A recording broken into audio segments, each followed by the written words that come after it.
नमस्कार दोस्तों, मैं हूं आपका होस्ट और दोस्तों मैं लेके आया हूं मंडे न्यूज स्पेशल, जहां पे हम बात करेंगे पिछले हफ्ते हुए कुछ इंटरेस्टिंग चटपटे मसालेदार खबरों के बारे में।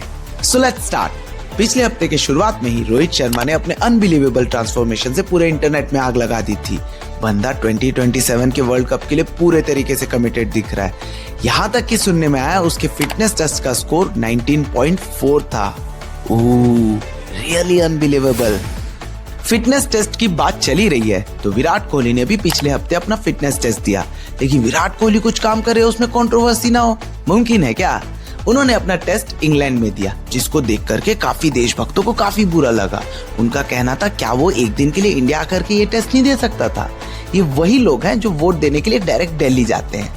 अरे भाई साहब, डॉक्टर ने तुमसे ब्लड रिपोर्ट मांगा है, अब वो ब्लड टेस्ट तुम दुनिया के किसी भी लैब में कराओ, उसको तो सिर्फ रिपोर्ट से मतलब है ना। सालों तुम्हारे इन्हीं सब हरकतों के कारण ही बेचारा मेरा भाई परदेश जाके शिफ्ट हो चुका है। अब तो छोड़ दो बेचारे गरीब को। विराट कोहली और रोहित शर्मा से जुड़ी हुई पिछले हफ्ते एक और खबर निकल के सामने आई। सूत्रों के हवाले से ऐसा सुनने में आ रहा है कि इंडिया ए की टीम में दोनों ही प्लेयर ऑस्ट्रेलिया ए के अगेंस्ट 3 मैच की ओडीआई सीरीज खेलते हुए दिख सकते हैं। अगर ऐसा होता है तो फैंस का 6 महीनों का लंबा इंतजार खत्म होगा और हमें दोनों ही प्लेयर इंडिया की जर्सी में खेलते हुए दिखाई देंगे। मगर बीसीसीआई ने अभी तक ऐसा कुछ भी कंफर्म नहीं किया है, यह केवल और केवल एक अनुमान मात्र है। और इन्हीं अनुमानों के साथ हम अगली न्यूज की ओर आगे बढ़ते हैं। इतने महीनों से जो कयास लगाए जा रहे थे कि श्रेयस अय्यर को किसी प्रोमिनेंट रोल के लिए कंसीडर किया जा रहा है, अब वो न्यूज कंफर्म हो चुकी है। श्रेयस अय्यर को इंडिया ए की कप्तानी दी गई है 2 टेस्ट मैच की सीरीज खेलने के लिए ऑस्ट्रेलिया ए के अगेंस्ट लखनऊ में। इसी कप्तानी के साथ साथ श्रेयस अय्यर की टेस्ट टीम में वापसी की खबरें भी उड़नी चालू हो चुकी है। लेकिन फिर भी मैं श्रेयस अय्यर के फैंस से रिक्वेस्ट करना चाहूंगा कि अपनी उम्मीदों को ज्यादा ना बढ़ाएं, क्योंकि इसके पहले जो 2 प्लेयर इंडिया ए की कप्तानी कर चुके हैं, ऋतुराज गायकवाड़ और अभिमन्यु ईश्वरन, दोनों को ही किसी भी फॉर्मेट में नेशनल इंडियन टीम की प्लेइंग 11 में जगह नहीं बन पाई है।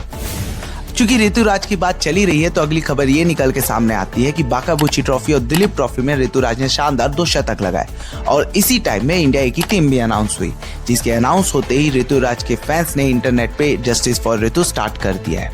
See I am a die hard CSK fan, but still reality ये है कि अभी ऋतुराज इंडियन नेशनल टीम की स्कीम में भी नहीं है और अब जितना कंपटीशन है 1-2 सेंचुरी से बात बनने वाली भी नहीं है। उसे एटलीस्ट 1 साल तक हर डोमेस्टिक टूर्नामेंट में, स्पेशली आईपीएल में एक्स्ट्रा ऑर्डिनरी परफॉर्मेंस देनी पड़ेगी, तब जाके उसकी बात होना स्टार्ट होगी। Otherwise he is all set to be next backup player as Rahane, Dinesh Karthik, Riddhiman Shah, जो हमेशा मेन प्लेयर के एब्सेंस में इंडियन टीम का हिस्सा बनते थे। सैड है बट सच है। So what do we have next year?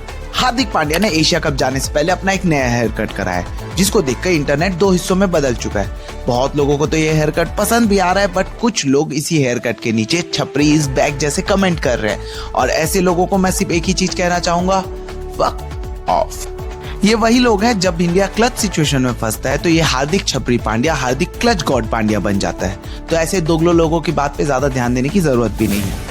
Next we have BCCI. BCCI का नेट बैंक बैलेंस सामने आया है, जिसके हिसाब से 2019 तक जो 14,627 करोड़ था, अब वो 6 साल में बढ़ करके 20,686 करोड़ हो चुका है। इस खबर को सुन के पड़ोसी मुल्क ने अपने सर पकड़ लिए। उनका कहना है, जनाब ये इंडिया जो है दुनिया को बेवकूफ बनाने में लगा हुआ है, मगर पाकिस्तान में हमने भी हाई एजुकेशन करी हुई है, हमको पता है पहले 20,000 आता है, फिर 20 लाख आता है, फिर 20 करोड़ आता है।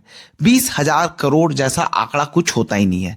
अब इंडिया में पाकिस्तान जितना हाई टेक्नोलॉजी, हाई एजुकेशन नहीं मिल पाता, तो उनके आका अपने आवाम को आसानी से बेवकूफ बना लेते हैं। 20,000 करोड़ जितना रुपया दुनिया में है ही नहीं। इसी आवाम से एक और शख्स निकल के सामने आते हैं, अहमद शहजाद। उनका कहना है कि इंडिया में धोनी, रोहित, कोहली, जडेजा, अश्विन 5 बड़े प्लेयर रिटायर हो चुके, तो अब इंडिया को हराना आसान होगा। तो मैं उनको बता दूं कि जरूर उनके बड़े पापा और पापा रिटायर हो चुके हैं, पर आप बोल रहे हैं कि आपके चाचा अभी भी टीम में हैं। आप लोग सोच रहे होंगे ये चाचा कौन है?